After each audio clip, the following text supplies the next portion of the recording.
I, a 37-year-old male, fought for my self-respect and divorced my wife of 6 years, Emma, a 34-year-old female, because she let her friends disrespect me. They made fun of me, and she watched. The worst part? She enjoyed it. Everyone around me has been on my back, calling me crazy and impulsive for taking it so far for a silly reason. Maybe it's silly to them, but my self-respect is a big deal to me. Let me give you some background. I grew up with 3 older brothers in a household where respect was everything. My dad was a retired Army sergeant who taught us that a man's word and his honor were all he truly had in this world. When I was 10, I remember my dad pulling me aside after some kid at school had pushed me around. He didn't tell me to fight back. He told me something I never forgot, Jack. You teach people how to treat you. If you let them step on you once, they'll do it forever.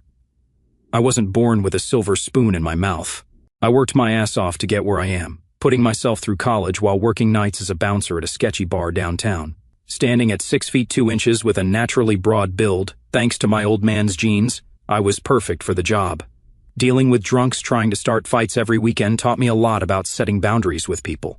After graduating, I landed an entry-level position at a financial advising firm, then grinded for 12 years to make senior advisor. I built my client portfolio through pure hustle, cold calls, networking events, staying late when everyone else went home. Nothing was handed to me. I built everything I have through sweat and determination. My brothers all went into different fields. One's a cop, another's in the military like Dad, and the oldest runs his own construction business. We're all cut from the same cloth, though. Straightforward guys who don't take crap from anyone. That's why what happened with Emma hit me so hard. It went against everything I was raised to believe about how a man should be treated, especially by his wife. I met Emma at a mutual friend's wedding. She was gorgeous, this stunning brunette with bright green eyes that could stop traffic, way out of my league looks-wise. But we connected immediately. She was smart, worked as a marketing executive for a cosmetics company, and seemed to appreciate my straightforward nature when other guys were playing games and putting on fake personas to impress her. I just told her exactly who I was. 6 months later, I proposed. The first year of marriage was perfect. We bought a modest but nice house in a good neighborhood, traveled to Mexico and the Bahamas, and talked about starting a family in the near future. Then I met her college friends. She had this very close group of girlfriends from college. From the start, I had a feeling they didn't like me, but I shrugged it off.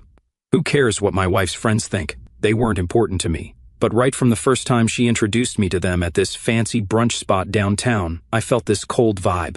They tried to be sweet, but one could easily see through their act. The awkward silence and side glances said a lot. "So, Jack, what is it that you do again?" one of them asked with this fake smile. "I'm a financial advisor," I replied. "Oh, interesting," she said in a tone that clearly meant the opposite, like, "You help people with their 401ks and stuff?" She giggled like it was the most boring job in the world. "Among other things," I said, trying to keep it civil, "I help high-net-worth individuals manage their investment portfolios and develop long-term wealth strategies." Sounds technical," another one chimed in before immediately turning to Emma. "Remember that guy Alicia dated last year, the one who managed that hedge fund? What was his name again?" And just like that, I was excluded from the conversation.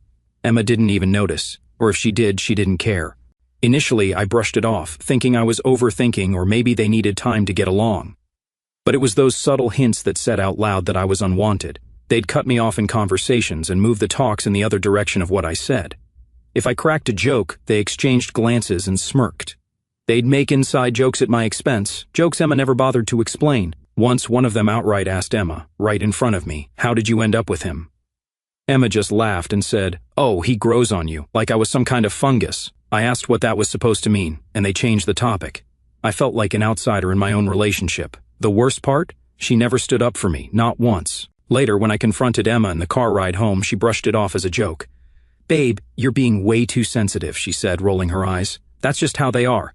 They tease everyone." "Did you see how they treated me?" I asked. "They acted like I wasn't even there." "You're exaggerating. They were just being silly. Don't take it so personally." But I couldn't shake the feeling that there was something more going on. Eventually, I stopped tagging along when she went out with them. I'd make up excuses about work or needing to hit the gym, but sometimes they would show up at our place for wine nights or before they all went out clubbing, and I couldn't avoid them. Though I didn't talk to them except for pleasantries, their presence messed with my mind. There were so many times when I asked Emma why her friends were so cold toward me. Usually, she would brush it off, but once, after a few too many glasses of wine, she confessed that her friends thought she deserved better, that I was not successful enough, and maybe she was settling with me. Also, I didn't have the right connections.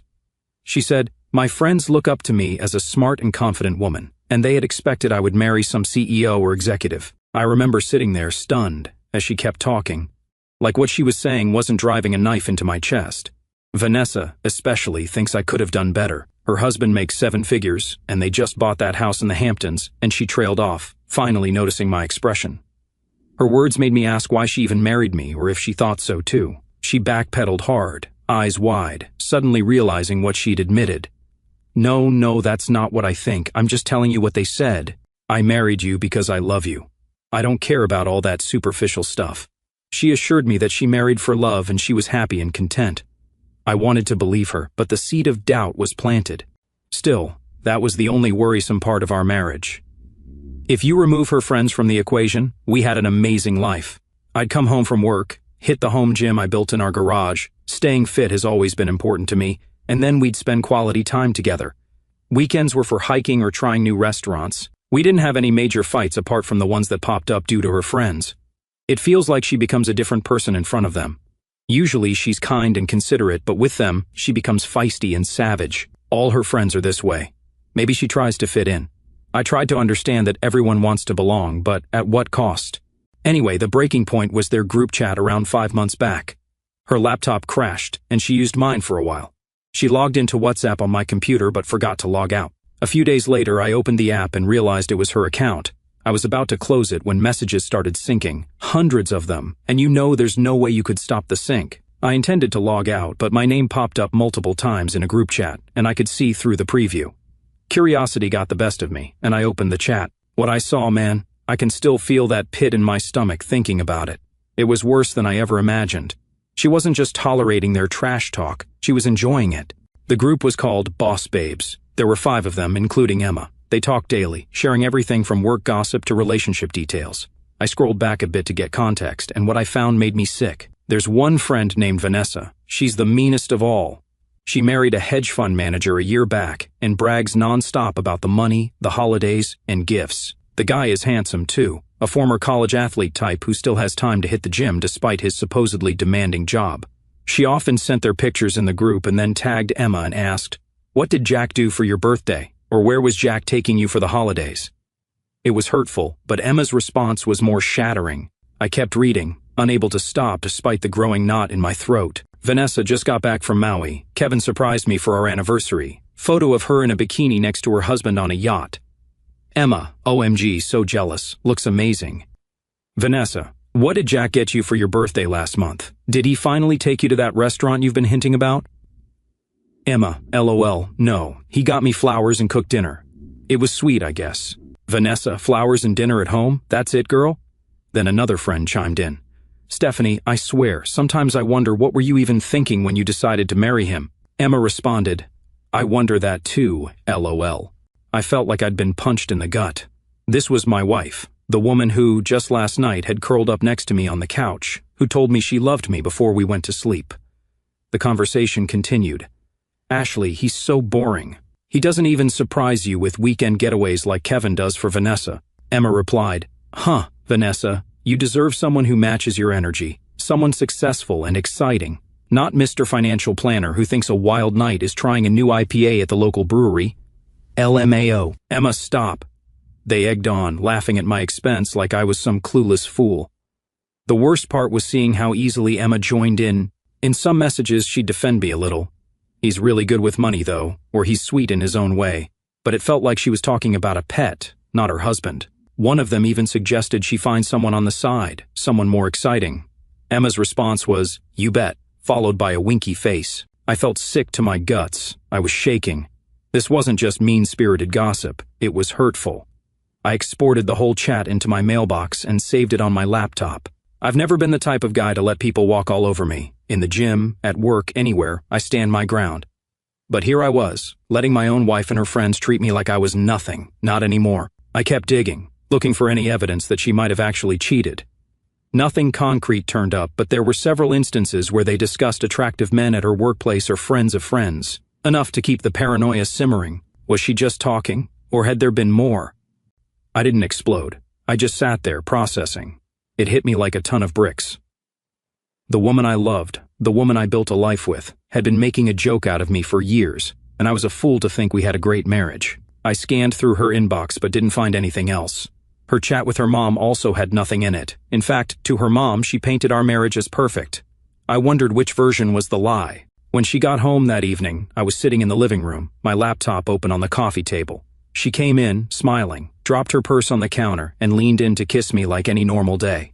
I turned my face away. "What's wrong?" she asked, immediately sensing the tension. I gestured to the laptop. "You forgot to log out of WhatsApp on my computer."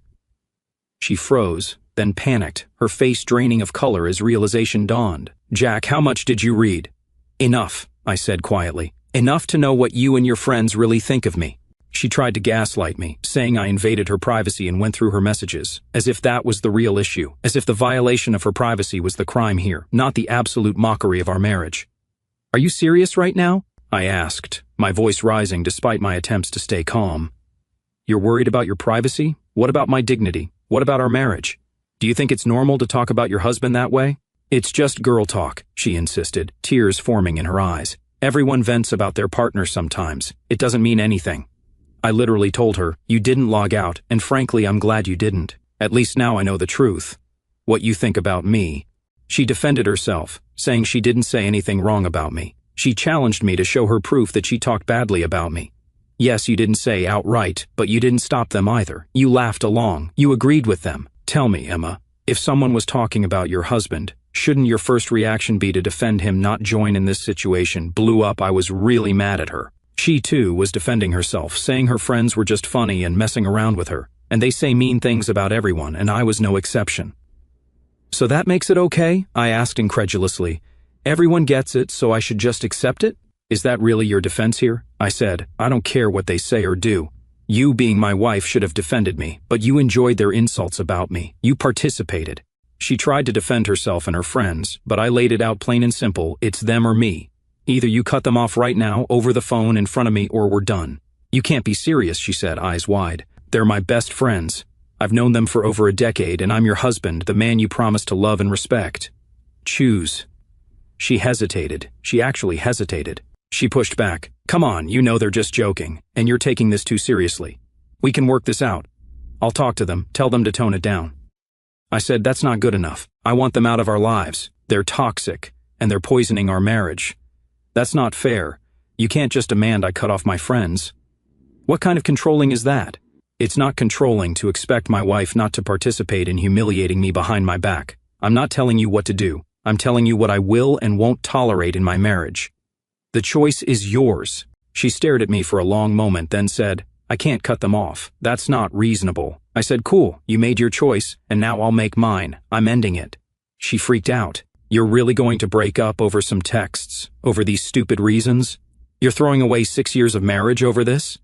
"It's not about texts or petty reasons. It's about self-respect. As my wife, it's your duty to protect my honor, and you have failed to do so." I was still being considerate and giving her a chance to make things right. All she had to do was cut off her friends. What's the use of such cruel people in life who only put you down and make you feel small? She didn't understand it. Over the next few days, the arguments continued. She oscillated between defensive anger and tearful apologies. She promised to be better, to stand up for me more, to limit her time with them, but she wouldn't take the step I needed, cutting them out completely. She apologized on their behalf and promised to keep them in check next time. I said, "It's not helping. I don't need a sorry. I want you to cut them off right now. If you can't, then I'm out." "They're not that bad," she insisted. "Only seeing the worst moments. They can be really supportive too." "Supportive of what? Undermining your marriage? Making you feel like you settled? Encouraging you to cheat? That was just a joke. I would never cheat on you. But you joke about it with them. You entertain the idea. Where's the respect in that?" After a lot of back and forth and multiple rounds of fighting and yelling, she finally said firmly that she cannot cut off her friends. "They came into my life before you, and I can't lose them over you." Those words told me everything I needed to know about where I ranked in her priorities. I grabbed my jacket and said, "Cool, then I can't live with you. End of discussion." She tried to stop me, but I stormed out. I spent the night at a hotel, just needing space to think. Over the next few days, I told her we needed to start living separately. Either she moved out, or I would. She resisted for a while, but when I didn't soften, she flipped and said, "Think again. I'm way out of your league. You may not be lucky twice. I laughed at her words. She's so smug. Once I say yes to the divorce, I won't change my mind, even if you're begging, coming crawling on your hands. I let out a bitter laugh and said, fine by me. Her true colors really came out then. The mask slipped completely. This wasn't the woman I married, or maybe it was, and I just hadn't seen it clearly before. She packed her stuff and left. We're going through the separation period before we can proceed with the divorce. We have a 6-month waiting period, and it's killing me. I'm counting the days till it gets over. We've split the assets 50-50 and put the house up for sale. Luckily, we don't have kids, so there's no custody battle. Even without that, things are messy, and on top of that, everyone around is calling me impulsive and too sensitive. They're belittling my feelings, saying that I have blown this out of proportion and it could be solved just via couples therapy. Therapy, my ass. My mom called me, worried. Jack, honey, marriage takes work. Everyone has rough patches. Mom, this isn't a rough patch. She fundamentally doesn't respect me. Would you stay with Dad if he laughed along while his friends made fun of you? The divorce is almost finalized. The waiting period was dramatic, though. She put up a face that it was my loss and she was leading her best life. She subtly tried to manipulate me, using my parents and friends. You see, I'm a low-key guy. I don't make my life public. I didn't go about telling everyone I was divorcing. She did. She deliberately slipped out this information to my parents and my friends and fed them a twisted version of the truth. She painted me as a paranoid husband who had spied on her and found some harmless jokes between her friends and blown it out of proportion. My dad even came down to meet me and knock some sense into me. He sat me down and explained that women often rely on their close-knit group of friends as a safety net, a place to vent, and that I shouldn't be insecure about it. Jack, I've been married to your mother for 40 years. You think she doesn't complain about me to her friends? That's just what women do. Dad, this isn't normal venting. Let me show you. He said I was acting impulsively and throwing away a marriage over what he assumed was just meaningless gossip. I let him speak his piece, and then, without a word, I pulled out my laptop and showed him the messages. The moment he started reading, his expression changed. I watched as his face went from skepticism to shock to anger. He was utterly speechless. He saw firsthand that it wasn't just lighthearted teasing, but outright mockery, pure, unfiltered insults. Emma was not just allowing it, but actively encouraging it. After a long pause, he just got it. He didn't apologize outright, but the way he patted my shoulder and simply said, "Do what you have to do, son," made me realize that my silence on the topic was making me the bad guy. "I raised you boys to stand up for yourselves," he added. "I'd be disappointed if you stayed in a situation like this." That meant everything to me. My dad had always been my role model for what a man should be, strong, fair, and unwavering in his principles. When she told everyone about our divorce, my parents and some close friends tried to talk to me, but I didn't indulge, hence most of them believed her version of the story, naturally. Anyway, I managed to sell the house at a great price. The market was hot, and we made a decent profit. We divided the assets evenly. To my surprise, she didn't fight me on this. Her pride wouldn't allow it. I was more than happy with her approach because I just wanted everything over with as soon as possible. She had moved in with one of her friends and wasted no time putting up an act of a carefree, exciting life on social media. Her posts were flooded with pictures and videos of her partying, traveling, and living her best life. I knew exactly what she was doing. She wanted me to see it, to feel like I had lost something irreplaceable. She wanted to make me feel jealous. One night, after a few drinks, my buddy Mark showed me her Instagram. She was at some rooftop bar in Manhattan, cocktail in hand, surrounded by a group of guys in expensive suits. "She's really trying to show you what you're missing, huh?" Mark said. I studied the photo for a minute. In the past it might have hurt, but now I just felt sorry for her. The forced smile, the carefully posed shot, the desperate need for validation, it all seemed so transparent. "You know what's funny?" I told Mark. "She looks miserable." Instead of wallowing, I moved on. I redirected my energy into rebuilding myself. I hit the gym harder than ever before, dropping from 22% body fat to 14% in just a few months. I wasn't just looking better, I was feeling stronger, more confident, more in control. I also started a side business in sports nutrition consulting that I had been meaning to launch for years. With no toxic influences holding me back, I got certified as a sports nutrition specialist, leveraging my background in finance to create comprehensive wellness plans that addressed both physical and financial health. A unique angle that really resonated with clients. I'm more focused and productive than ever. I spend my day at work, sweat at the gym, and come back home to work on my business. It's so fulfilling.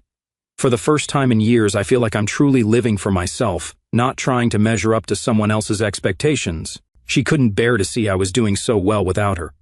She started poking her nose back into my life. Actually, Emma and I had been in the middle of an IVF process before everything fell apart. We'd been trying naturally for a couple of years with no success and had just started the medical route.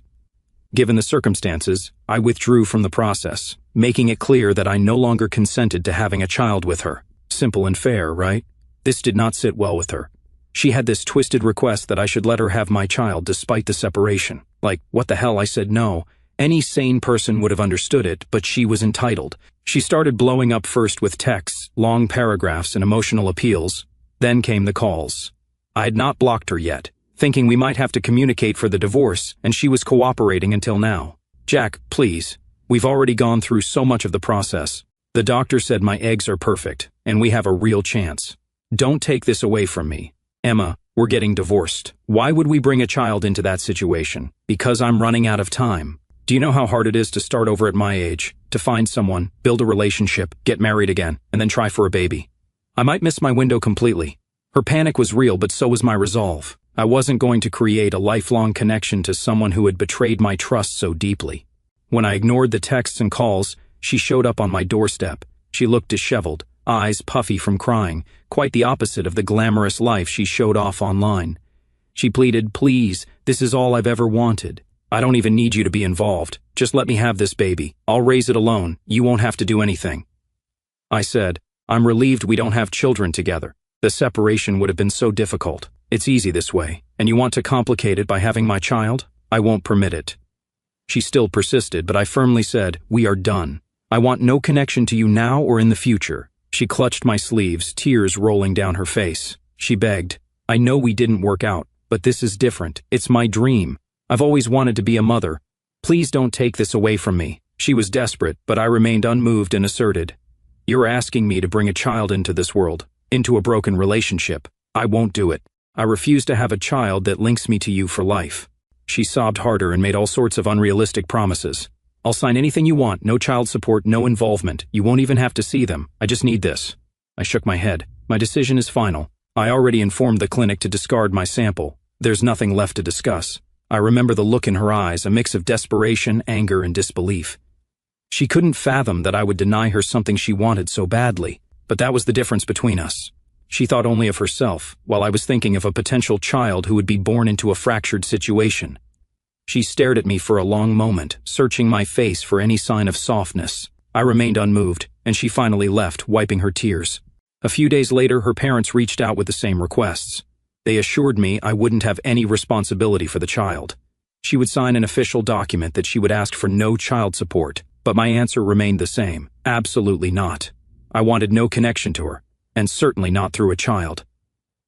This is the final stretch before the divorce is finalized. I can see the finish line, and I'm counting down the days. It's been a while, and life has exploded in the best possible way. After everything that happened, I threw myself into my business, and it has paid off tremendously. I started my sports nutrition consulting as a side hustle, primarily for amateur athletes, and now it has grown into a full-fledged company with 5 employees. I've expanded into personalized fitness programs, recovery techniques, and even a premium supplement line that's been featured in Men's Health and Sports Illustrated. I was able to scale it beyond my expectations, and now I run it full-time. I quit my financial advising job a year ago and never looked back. The transition wasn't easy. There were plenty of late nights, uncertain moments, and financial stress as I built the business. But unlike my marriage, this was stress with purpose. Every obstacle I overcame made me stronger and moved me forward. I remember the day I landed my first professional athlete client, a linebacker for an NFL team who was recovering from knee surgery. He tried everything to get back to peak condition, but nothing was working. My program got him back on the field 3 weeks ahead of schedule, and the referrals started pouring in after that. Well, Emma's been watching it all. I never blocked her on social media, but don't follow her either. I know for sure that she looks up my profile every now and then because I see her likes on my business achievement posts or gym progress pics. Sometimes she'll even leave a brief comment, "Congratulations" or "Looking good." I don't respond. I don't post much, but whenever I do, it's about my business milestones or fitness achievements, not any random stuff. My brother noticed it too. "Dude, your ex-wife is stalking your Instagram hard," he told me one day over beers. Megan, his wife, follows her, and she said, "Emma brings you up in her stories sometimes, trying to act like you guys are still on good terms. We're not," I said simply. "Oh, Megan knows that. She just thinks it's pathetic how Emma's trying to associate herself with your success now." Recently, I spoke to one of our mutual friends, and she told me that Emma brings me up more often than she'd like to admit. The same woman who smugly told me I would never find someone like her again, that I was lucky to have had her, is now silently stalking my every move. She asks about you every time we talk, the friend admitted. Wants to know if you're seeing anyone, how your business is doing, if you ever mention her. It's honestly getting weird. During the waiting period and even a few months after the divorce, she continued posting about her fun and colorful social life. But gradually, it shifted. Her life has been anything but perfect. She enjoyed her carefree life for a while, but eventually, she felt lonely. After all, her friends got engaged and married and prioritized their personal lives. The friend with whom she moved in after the divorce also got engaged and asked Emma to move out. She chose them over me and, at last, got left behind by her soulmate friends. Those cheerful group pictures with her so-called best friends had disappeared. Now, instead, she's been posting cryptic stories about fake friends and how one bad apple can ruin the bunch. Even Vanessa, her friend who was married to the hedge fund manager, turns out he was cheating on her with his assistant. Massive public scandal, divorce, the whole drama. Vanessa moved back to her hometown in disgrace. Karma's a bitch, huh? I heard through the grapevine that Emma tried to reconnect with Vanessa after that, thinking they could bond over being divorced, but Vanessa was too deep in her own problems to care about Emma's. The Boss Babes group chat apparently fell apart completely when one of the other women accused Stephanie of sleeping with her husband. The whole toxic circle imploded under the weight of its own drama. The best part was when the mutual friend let it slip to Emma that I'm dating another woman. It's true. I have found love again. Her name's Olivia, a former professional volleyball player turned physical therapist. She's 32, 5 feet 10 inches, athletic as hell, with this amazing smile that lights up a room. She's my business partner, smart, independent, and driven. We met through work when she approached me about collaborating on recovery protocols for athletes. It started as a professional relationship and naturally grew into something so deep and meaningful. She's nothing like Emma, and that's the best part. There are no mind games, no belittling, no cruel laughter at my expense. She respects me, supports me, and, most importantly, she values me for who I am, not for what I can provide or how I compare to someone else's rich husband. With Olivia, everything feels real. When she compliments me, I know she means it. When we disagree, we talk it out like adults. There's no passive-aggressive behavior, no running to friends to mock me behind my back. She moved in with me 3 months ago, and it's been amazing. We work out together, collaborate on the business, and push each other to be better. She understands my drive because she has the same ambition herself. Last month, we opened a small performance center downtown, combining our expertise into a holistic approach to athletic development. The place has been packed since day one. When Emma found out about her, she lost it. She showed up at my gym unannounced while I was training a client, asking for a few minutes. She looked different and desperate, well put together on the outside but hollow-eyed and regretful. She started off by saying sorry. This was the first time she ever uttered that word, and it felt like she meant it. "Jack, can we talk privately, please?" she asked, glancing nervously at my client, a college basketball player who was clearly uncomfortable with the situation. I excused myself for a moment and led Emma to the small office in the back. "What do you want, Emma?" "I'm working." She took a deep breath. "I've been doing a lot of thinking, and I need to apologize to you. I was wrong, so wrong about everything." She admitted that it was her mistake to prioritize her friends over me. She was guilty and remorseful. She spilled everything, how, in the end, her friends all got busy with their own lives. 2 of them had kids now and lost touch. Another had moved away for her husband's job. Their group got scattered. "We used to talk every day, now I'm lucky if I get a text back once a week," she said, eyes downcast. "I sacrificed my marriage for people who dropped me the minute their lives changed." This was the primary reason she wanted to have kids with me, because her friends were having them, and she didn't want to feel left out. She confessed that she wanted to fit into the girls' gang. These girls were the coolest ones in her college. Emma wanted to be a part of this group, hence did everything to fit in and never stood up against them. "I was insecure," she admitted. "I always felt like I had to prove myself to them, like I wasn't good enough unless they approved of my life. And they never thought you were good enough for me, so I tried to see you through their eyes instead of my own." She said, "I never wanted to hurt you and didn't mean what I said in the chat. I just played along to be in their good books." I was like, "Exactly. You cared about them, their opinion, and not about my feelings. You made your choice, and I made mine, and we both are living by it." She wiped her tears and tried to fake excitement. "I'm so happy for your success. You're doing so well. I follow your business updates. Your body looks amazing too. You're absolutely ripped now. You're thriving. You look younger and more confident." I didn't melt, just nodded with a half smile. Then came the real reason for her visit. Emma had lost her marketing job 6 months ago during company downsizing. she'd been struggling to find something comparable, burning through her savings. Her new apartment had serious water damage from a burst pipe, and her insurance was giving her the runaround. "I've been staying at an Airbnb, but it's eating through what little money I have left," she explained, voice cracking. "My parents offered to let me move back home, but they're in Florida now, and there's no job market for me there." She meekly said, "Now that I've realized my mistakes and lost all my toxic friends, do we have a chance to try again?"